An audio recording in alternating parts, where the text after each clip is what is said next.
முதல்வரை காவல்துறையினர் மதிப்பதில்லை என்பதைத்தான் இது காட்டுகிறது. இது போன்ற தனிப்படைகள் இந்த சிவகங்கையில் இருக்கக்கூடிய இந்த தனிப்படையை எடுத்துக்கிட்டீங்கன்னா, அந்த உள்ளூரில் விசாரித்த போது இந்த தனிப்படையினர் எந்த விதமான சட்டங்களுக்கோ விதிகளுக்கோ உட்படாமல் தான் தோன்றித்தனமாக செயல்பட்டார்கள். ஊரில் யாரை வேண்டுமானாலும் எடுத்து அவர்கள் தாக்குவார்கள். அஜித்குமார் செத்து போயிட்டதனால தான் இந்த விஷயம் வெளியில வந்துச்சு. அஜித்குமார் சாகவில்லை என்றால் இந்த விஷயம் கடைசி வரை வெளியே வந்திருக்காது என்று சொன்னார்கள். டிஜிபி அவர்கள் இந்த தனிப்படைகளை கலைத்து உத்தரவிட்டது என்பது வரவேற்க தகுந்த நடவடிக்கையாக நான் பார்க்கிறேன். இதை முன்பே செய்திருக்க வேண்டும். ஏனென்றால் இது போன்ற தனிப்படைகள் எந்த விதமான கட்டுப்பாடுமின்றி எந்த அதிகாரிக்கு கீழ் செயல்படுகிறார்கள் என்ற ஒரு பொறுப்பின்றி இந்த தனிப்படையினர் தான் தோன்றித்தனமாக நடந்து கொண்டிருந்தார்கள்.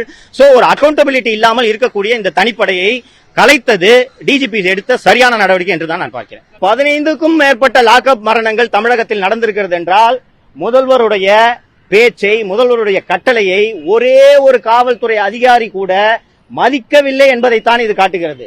கொஞ்சம் யோசிச்சு பாருங்க.